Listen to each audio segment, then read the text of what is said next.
Hi everyone, this is Lady T with your Leo financial reading for October 2022. Before we get started, I want to say thank you for all of the support that you give me in any kind of way. And I just hope that the messages I put out help you in some way. That's really the goal.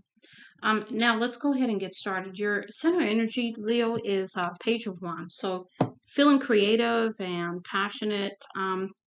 At this time, because perhaps you've healed about something or you've had an epiphany about your wishes and hopes and desires for the future.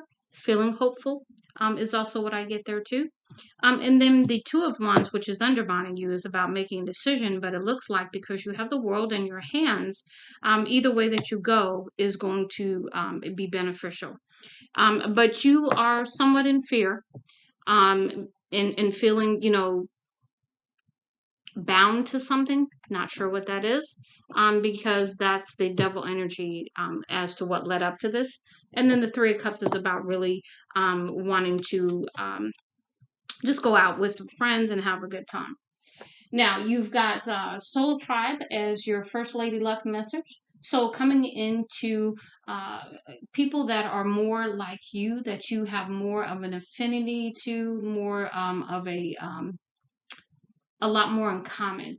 Stepping into joyfulness, whether you are the wealthy woman here or this is going to be your future, or a wealthy woman, either way.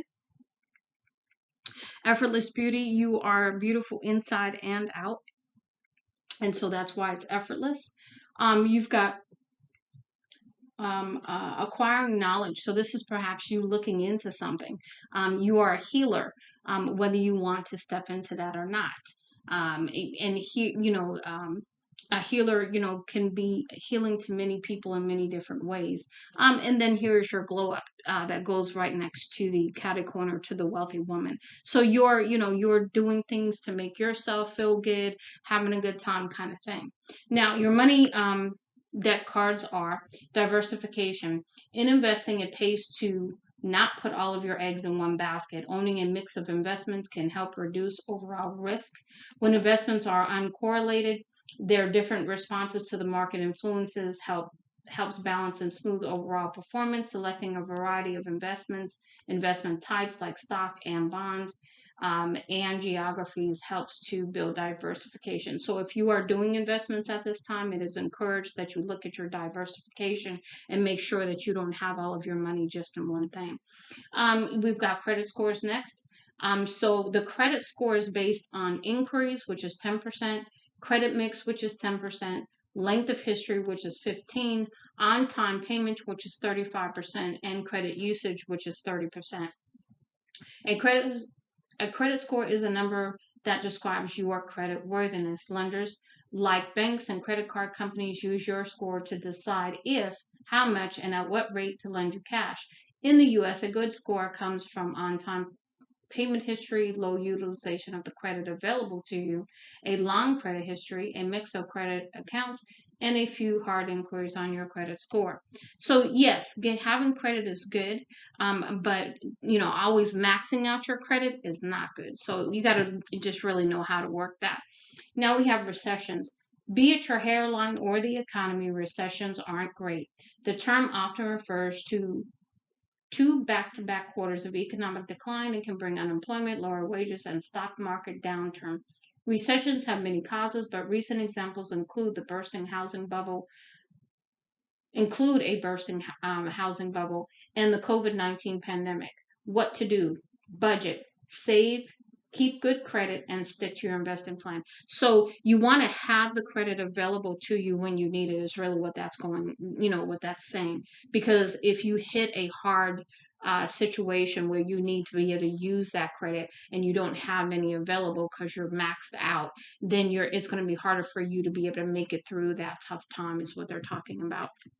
And then we have questions for a potential financial advisor. So potentially, if you were to get a financial advisor, these are the questions you might want to ask. Are you a fiduciary? Only a fiduciary is legally obligated to act in your best financial interest. So really determining whether that financial advisor is a fiduciary so that they will be working towards your highest good and not their own. What are your qualifications? Ask about education, professional designations, and experience. How are you paid? Seek a fee only advisor who doesn't earn product commissions, because if they earn product commissions, then their whole goal is their commission and not necessarily taking care of you. What relevant benchmarks will you use? Know what success looks like for risk and returns. How will my money be allocated? Understand the products, risks, and alignment with your goals.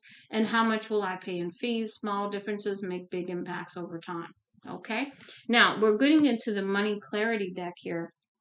And so these cards are things for you to think about in your relationship to money. How do these things play out for you? Ask yourself these questions and do some free writing. So what free writing is you just write. You don't think about it. You don't try to dissect it and overanalyze it, but more so free writing is what is the first thing that comes to your mind. And then you just keep going. You don't stop yourself. You just keep writing until you have nothing else to say.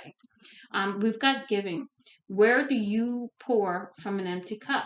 Where do you hold back from giving? And where do you give freely and in peace? What can you learn from each of these habits around giving? So, taking a look at how you give, why you give, and under what circumstances. We have talents. Think of a past situation around money that was wonderful.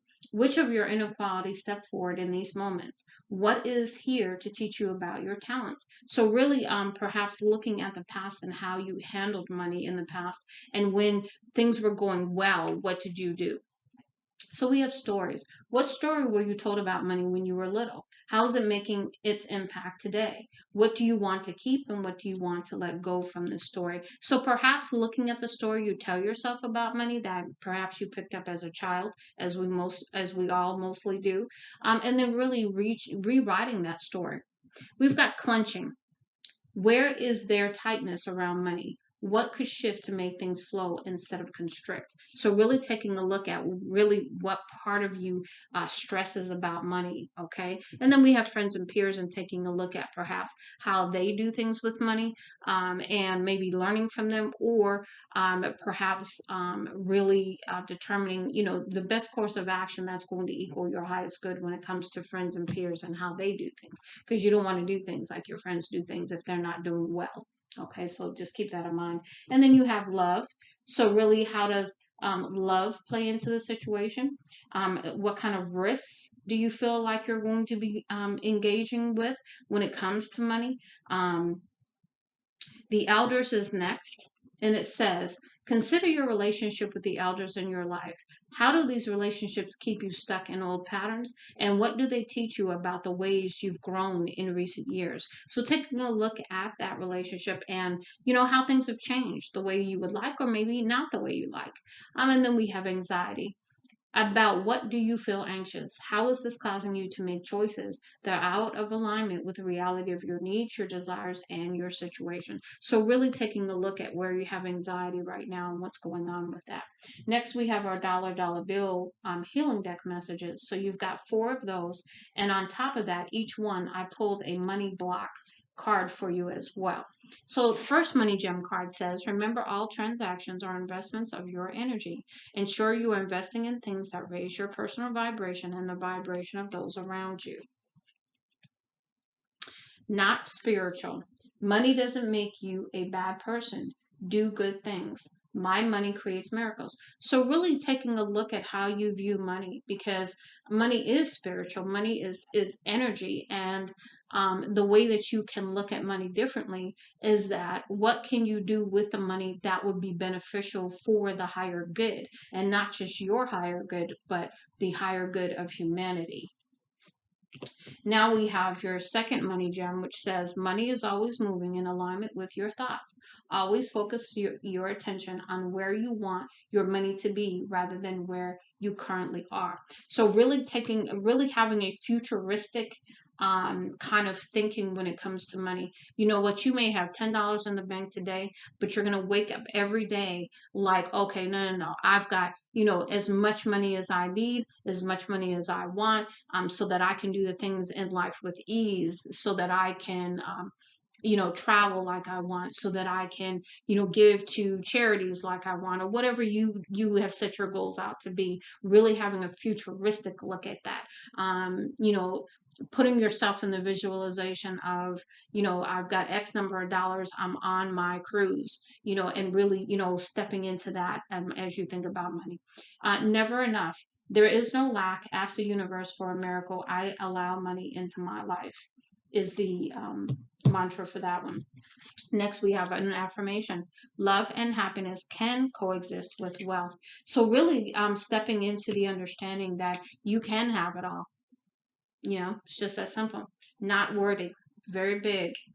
Do something nice for yourself. You deserve it. I deserve to be wealthy, is your mantra. And then the last one is practice. Oranges assist with magnetizing your attraction to money. Nourish your relationship by having fresh oranges around, or by burning a wild orange essential oil.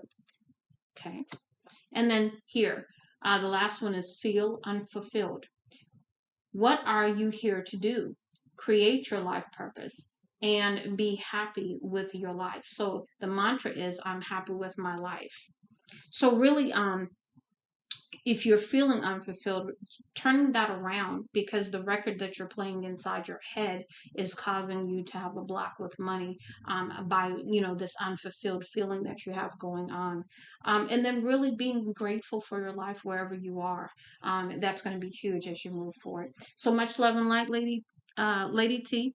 Leo,